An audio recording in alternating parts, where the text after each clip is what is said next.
Hello, Michelle. How are you today? Hi, Aubrey. I'm good.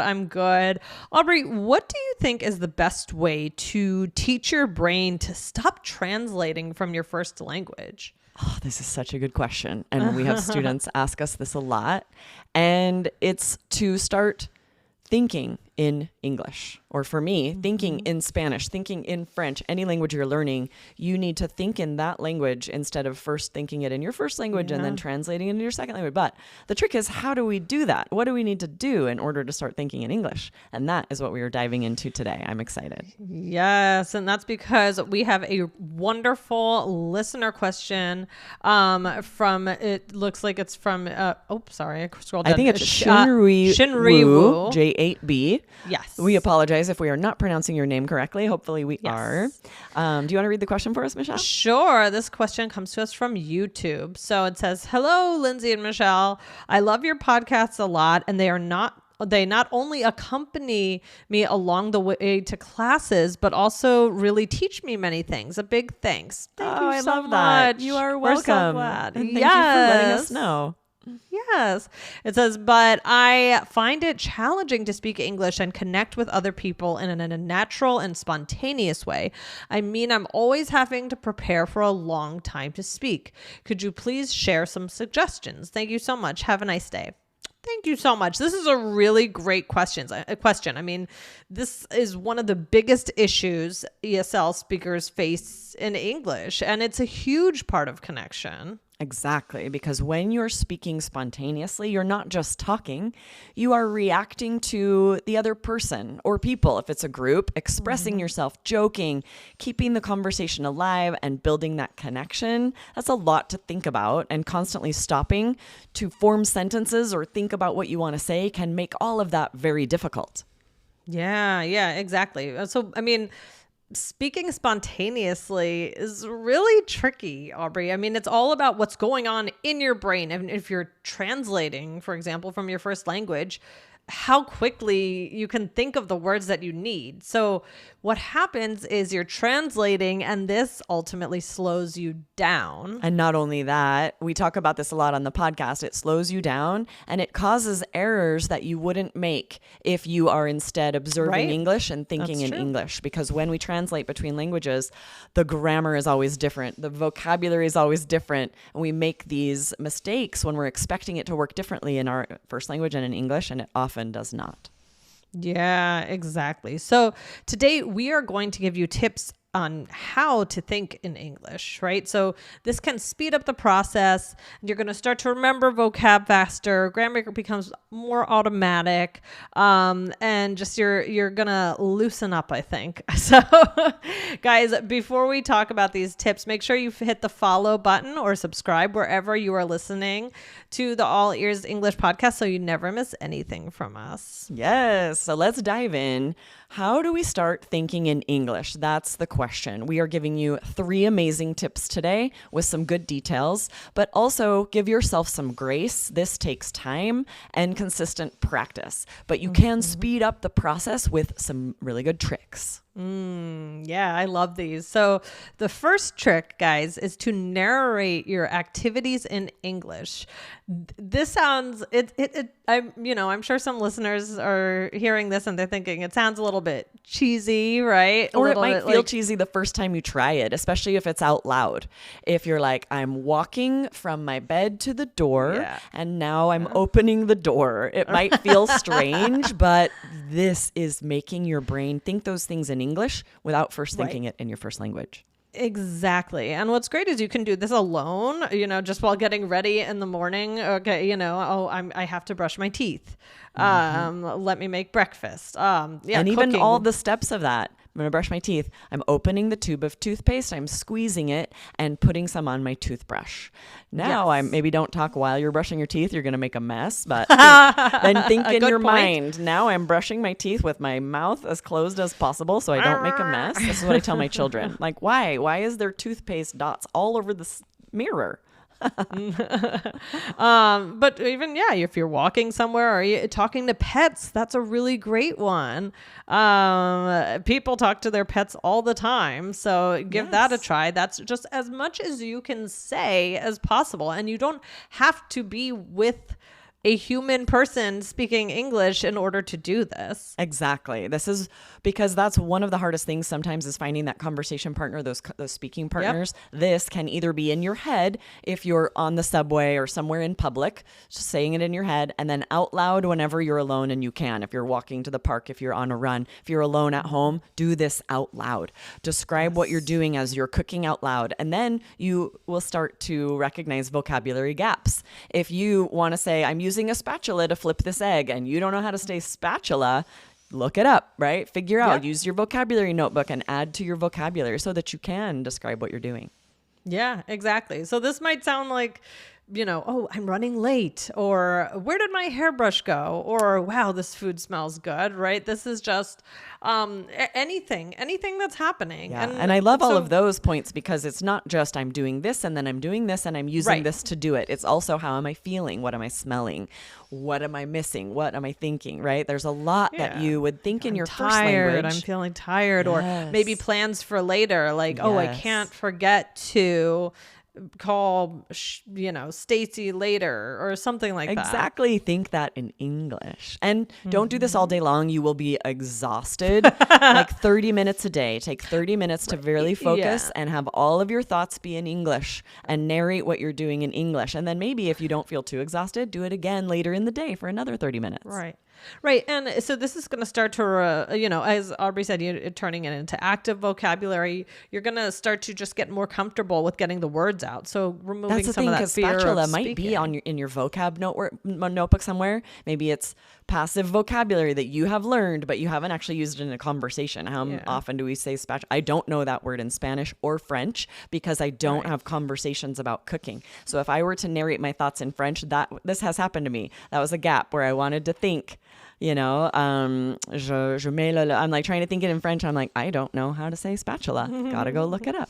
And clearly it's not in my active vocabulary yet because I can't say it right now. But if I kept narrating my thoughts, eventually I would be able to. Right. And I love what you said about like finding the gaps. I mean, that's huge, right? So you will find gaps. Wait, I actually don't know how to say that. And so you're going to find different ways to learn, and you're going to be practicing while you're relaxed. So that's huge as well. Yes, this will remove that fear of speaking, or at least a lot of it, because it will feel more natural. It's low stress. You're building confidence by yourself as you narrate your thoughts and start thinking in English. Hey, quick question. Do you want to feel more confident when you speak English? If so, we made a free guide for you. It'll help you avoid those common mistakes and start speaking more naturally in real conversations.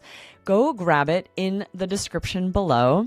And if this is helpful for you, make sure that you like and subscribe. We're here 5 times a week to help you connect in English. All right, and the number 2 tip here is to think in phrases. So this means to learn common phrases, chunks, we often call them, used by natives. These are not just one-word responses, it's a whole chunk. They are go-to phrases that are related to new vocabulary words. And that, when you're thinking in those whole chunks, those whole phrases, trains your brain to think in English. Yeah. So this might sound like, instead of saying nervous, saying I'm pretty nervous about, or what else, Aubrey? Yes. Or instead of saying just funny, you might say, that's so funny. That's the funniest thing I've ever heard. And as you're observing English, shadowing English, add these words in the chunk they were used by the native speaker to your vocabulary notebook, and then practice when you are thinking in English, use the whole phrase. Yes, exactly. Or busy. Like, I've been really busy lately. I can't believe how busy this week has gotten. Yeah, I'm something like that. Super busy. I have such a busy, crazy week, right? These chunks where we would use that word instead of just I am busy, right? Yes, use these more native chunks. And that's this is how native speakers think, right? This is how you think in your first language, and you need to do it in English as well. It will make you sound more natural. It's kind of a shortcut. There's no need to construct a whole new sentence because you've learned the vocabulary as part of a chunk. Yeah, exactly. And the third thing is let go of perfection. And I bet you're not surprised to hear us say that because we believe in connection, not perfection. Yeah, this reminds me of our roasts. If you guys heard the roasts, all of the AI is like, you guys talk about connection, not perfection a lot. It's because we really believe it, AI. True. Get off our backs. Yeah, exactly. Leave us alone. You tell them. Yeah. So, respond before you feel ready and start your sentence and fill in the words as you go. So you don't have to wait to create a full sentence in your head. And then again, accept the mistakes. We're all going to make mistakes and just realize it's part of the process. I mean, my son is learning is really getting into drawing. And at first he was really, really hard on himself when he would make a mistake. And so I had to kind of teach him to accept that that's part of the process. And I actually think that he's starting to really grow from that. So it's just part of the process and that's fine. Yeah. And we have all experienced that with language learning. We've seen all of this where we do hesitate to make those mistakes. We know we sound, that we maybe feel like someone's impatient with all of our mistakes, but they're not. They're just excited to connect with you. And this advice to start the sentence and then fill in the words, as you are speaking, you are seeing the need for this, because when you're in a group conversation and someone says something, you don't have time to think through that whole sentence before you say it. The moment's gone. Someone else says something. You have to be able to jump in, start saying it, and build that sentence as you go. And if you practice this in advance, you'll get better and better at it. Yeah, I love that. So this might be a little messy, and that's okay. And you might start sentences with "well" or "I think," and that's okay. But guess what? Native speakers do that too. Yeah, all the time. I'll jump in a conversation. Well, I think, and that might be me kind of gathering my thoughts and deciding how do I want to express this opinion? How careful do I need to be? I'm judging what register should I use? How formal should I be? Think about that. There's so many things you think about when you go to talk about the relationships and how are these, and let me remember really quick what this person thinks, or what do I know? How am I going to change? There's a lot that we're thinking about. Yeah. You have some time to start that sentence and think about the vocabulary, the phrase, the chunks you want to use as you go. Definitely. Yeah. I mean, and this works because speaking imperfectly helps develop fluency. Mistakes often just kind of work themselves out in time, or show, like we mentioned before, the gaps where you need to improve, what you need to learn. And ultimately, this practice is just going to help build your confidence. Absolutely. Just like speaking with real people in conversations, when you find speaking partners, when you come to our live speaking events, when you join one of our classes, you come to Open Conversation Club fluency parties, students are running speaking practice as well. All of that builds so much practice, so much fluency and confidence, but also doing it on your own whenever you have time, narrating your thoughts, thinking them out loud, that also is going to build that confidence so you're ready for conversations with people. Absolutely. Yeah, I love that. I mean, this is such a good question. I think that this listener is really going to grow by, thinking like Absolutely. This. And guys, as well as all of you out there, right? Every single exactly person who everyone. Does this, yes, you are going to become more fluent and confident. Try it out. Try these tips, and you will see a difference quickly. Yes, exactly. Check out episode 2645. That was little versus small and great versus big. Anything we want to leave our listeners with today, Aubrey? I mean, you've heard this before, but connection, not perfection, guys, right? This is how you do that. You don't have to jump into a conversation having never spoken English and expect to be confident and expect to not be worried about making mistakes. There's so much you could do in advance to prepare so that you're ready to dive into those conversations with confidence, knowing that sure, you might make a few mistakes, but you are going to be able to connect. You're going to be able to have that conversation. And then you can really believe that, okay, I am ready to connect. I'm ready to have these conversations, and I don't have to worry about everything I say being perfect. Love it. All right. Well, thanks again for the question. And Aubrey, I'm glad we spoke about this today. And guys, we'll see you on the next one. Yes. See you guys next time. Bye. Bye.